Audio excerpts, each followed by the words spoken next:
Twilight Gets a Puppy. By TDR. Chapter 34. The Ticket Mutt. Epilogue. Canterlet. For the love of everything, someone put it out, a mare screamed. Water's not working, screamed a stallion running around in circles. Water's not working. Where's the fire department?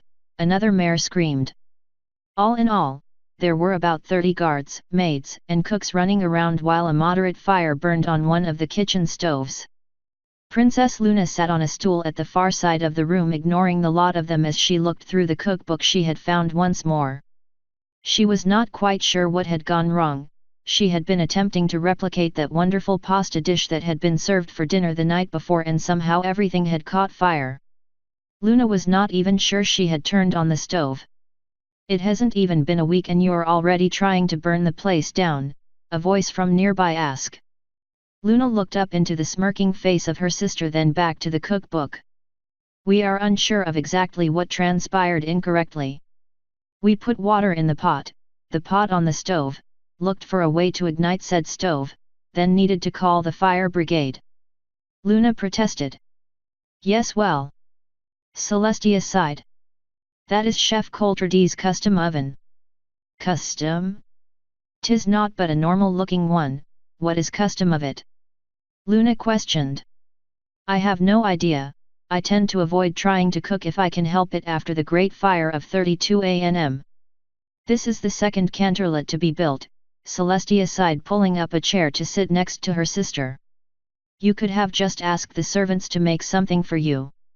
We have never liked having others wait on us. Hoof and tail Tia. Thee knows this.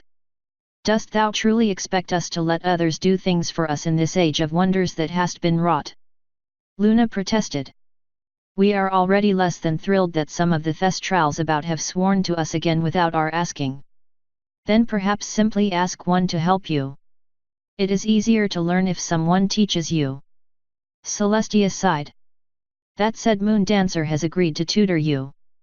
Though if you are going to try and cook, perhaps I should ask Lemon Hearts as well. My student said she needed time to prepare some lessons, but she's willing to give it a go. Please be nice to her, she's a little antisocial. So we already have something in common. Luna nodded as Celestia rolled her eyes. How long do you think it will take them to realize that they need a Class B fire extinguisher and not water? Luna asked. Nice to see you learned from the safety briefing. Safety first. Luna snarked. Not as if there was anything else to read while waiting for the doctor on a checkup the other day. As for when they will figure it out. Given the rate of panic and the fact they have not even noticed us yet. We will need to remodel the kitchen and buy a new oven. Celestia sighed. Things are clearly far too peaceful if every pony is this skittish. Luna observed. And dumb. Luna, that is not nice. Celestia chided. Thine were the nice one, we were the one who got things done. Luna countered. At that moment a white unicorn stallion pushed into the room. His eyes darted over everything before he started shouting orders to the ponies running about. A fire extinguisher by the other stoves was wrapped in magic and pulled off the wall. The unicorn stallion turned the hose of it on the fire and blasted the foam over the stove and the flame, quickly dousing the conflagration, the compression released of the extinguisher causing his blue mane and tail to whip about as the last of the extinguisher was discharged, the flame smothered.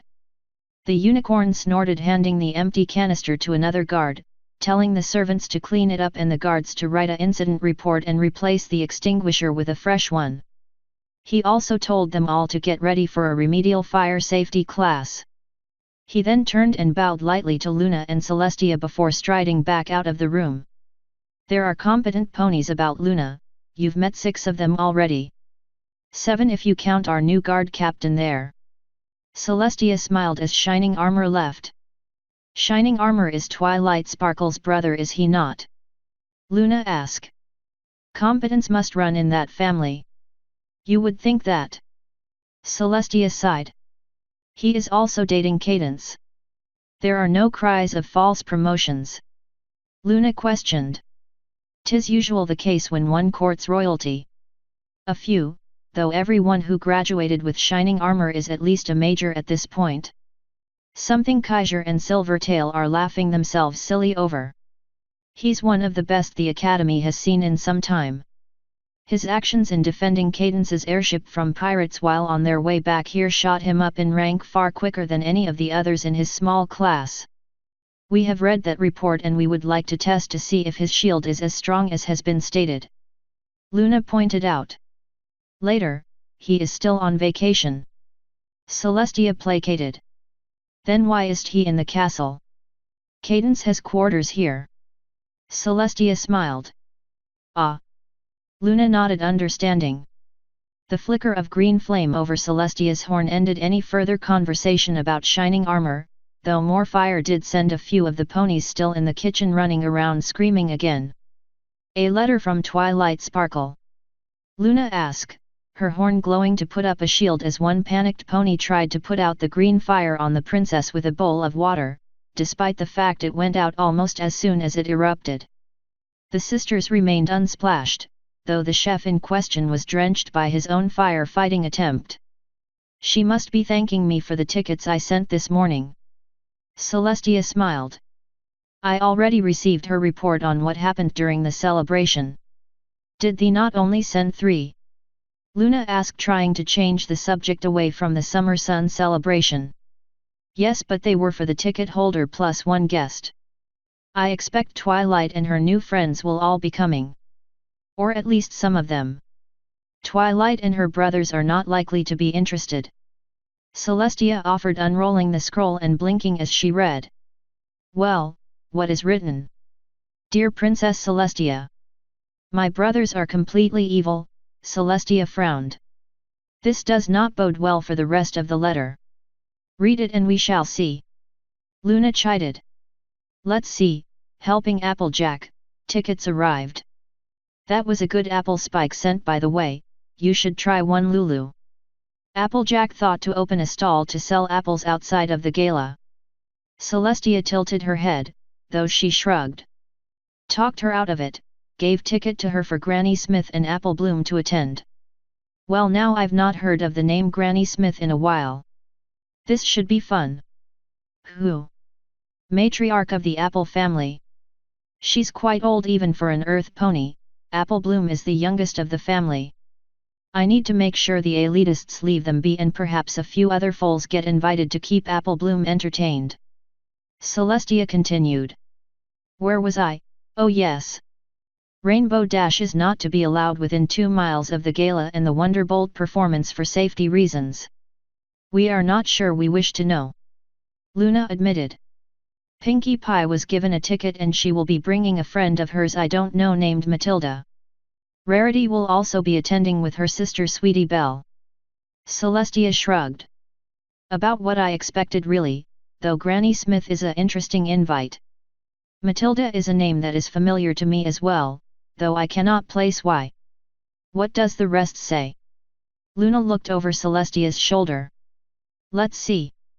Fluttershy wishes a visit to the royal gardens for the rare blooming of plants and perhaps a tour guide for the event. Well, that is easy enough to do with her recent posting as Crown Wildlife Rehabilitator of Ponyville. Some of the local officers want to speak with her anyway regarding some of the things she must know about the Everfree. Celestia frowned as she reread the letter, flipping it over to check the back. What is it? Well, there is no mention as to why she stated her brothers were evil. The rest of the letter is just letting me know that they are settling in and will be coming to collect more of their things next week. Celestia pondered. A tad worrying. We are sure it is nothing. If there were truly an issue, would she not have said so? Luna offered. I suppose you are right. Celestia admitted. So shall we go see if you have regained enough of your power to raise the moon again, or did you want another attempt at burning the castle down? Fet. We shall wait until we are instructed on their use a tad more before we shall try this again. Luna huffed, rising with her sister to head out to their duty. Author's note. Though not intentional, this Luna is moving a little closer to the cis Luna in attitude than I initially intended. She also lacks tact. I figure if the chapter warrants it I might do a epilogue with Celestia reading Twilight's letter. Of course there will be a few episodes where the siblings are not prominent enough to need a letter sent. In those cases I might just add in what Luna and Celestia are doing. End author's note. End chapter 34. The Ticket Mutt. Epilogue.